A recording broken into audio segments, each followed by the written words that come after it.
Halo generasi emas, balik lagi sama aku di Kajur, Kenal Jurusan.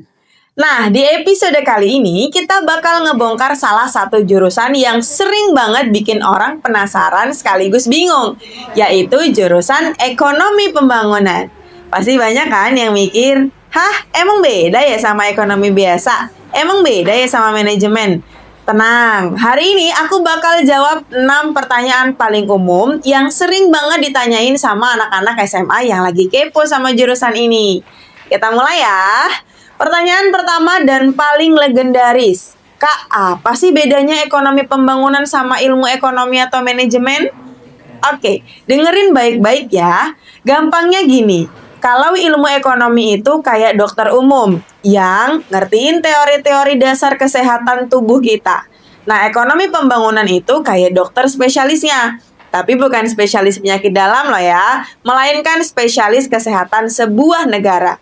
Kita nggak cuma belajar apa itu inflasi, tapi kita belajar kenapa inflasi di negara berkembang lebih ganas dampaknya.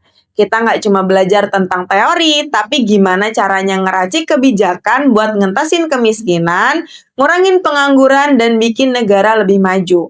Kalau manajemen lebih fokus ke kesehatan perusahaan. Kita fokus ke kesehatan masyarakat dan negara. Keren kan? Pertanyaan kedua, di sana belajar apa aja Kak? Matematika banget ya? Jujur iya, ada matematikanya. Tapi jangan panik dulu. Matematika dan statistika di sini tuh ibarat alatnya kita. Kayak kunci Inggris buat montir. Kita pakai angka dan data buat mendiagnosis masalah negara. Nama kerennya itu ekonometrika. Tapi selain itu, kita juga belajar hal-hal yang super seru, kayak ekonomi politik, ekonomi sumber daya manusia, perencanaan pembangunan, sampai ngebahas tadi kasus kenapa Korea Selatan bisa maju pesat. Jadi, ini perpaduan antara analisis data yang tajam sama kepekaan sosial yang tinggi. Balance. Lanjut ke pertanyaan yang ketiga. Lulusan ekonomi pembangunan kerjanya jadi apa, Kak? PNS doang ya?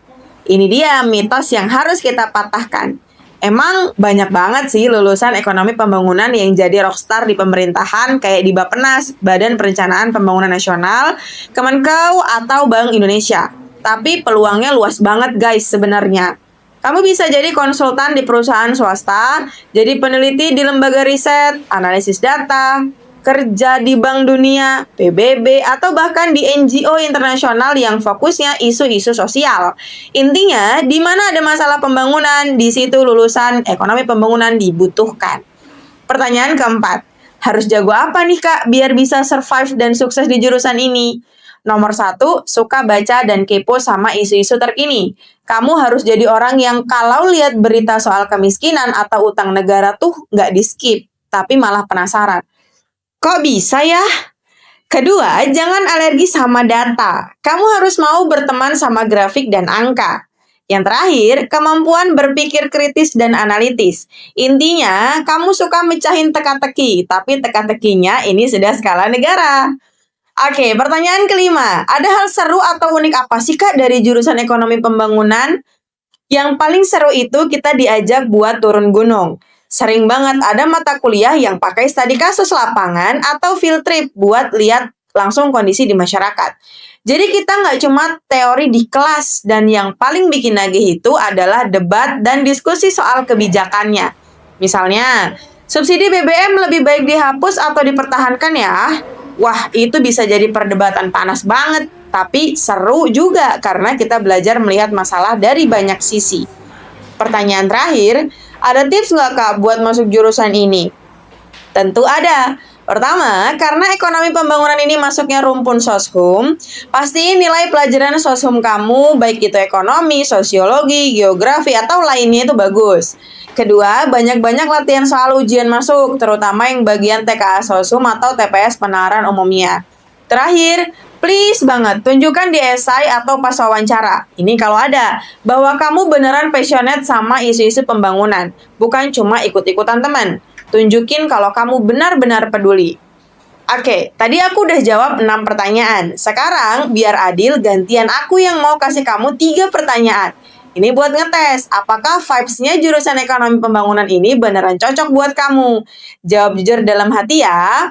Pertanyaan pertama, saat kamu lihat berita tentang ketimpangan antara si kaya dan si miskin, atau soal daerah tertinggal, apakah kamu merasa gregetan dan pengen ikut mikirin solusinya? Pertanyaan kedua, kamu lebih suka dapat kesimpulan dari data dan fakta yang jelas atau lebih suka dari asumsi dan katanya? Dengan kata lain, kamu tim mana datanya bukan? Pertanyaan terakhir, kamu penasaran gak sih kenapa ada negara yang kaya banget sumber daya alam tapi rakyatnya tetap miskin, sementara ada negara yang gak punya apa-apa tapi bisa maju banget? Nah, kalau dari 3 pertanyaan tadi jawaban kamu banyak iyanya, fix aku tungguin kamu di gerbang jurusan ekonomi pembangunan. Bisa jadi kita jodoh di sini. Gimana guys? Semoga video Kajur kali ini bisa ngasih pencerahan ya buat kalian yang lagi galau milih jurusan. Ekonomi pembangunan itu jurusan yang menantang tapi super rewarding karena kita belajar buat ngasih dampak nyata buat banyak orang. Kalau kalian suka video ini, jangan lupa klik like, subscribe, dan nyalain loncengnya ya. Dan yang paling penting komen di bawah, jurusan apa lagi yang mau kita kajurin di episode selanjutnya. Makasih udah nonton. Sampai jumpa di video selanjutnya. Generasi Emas, salam Lampung Cerdas.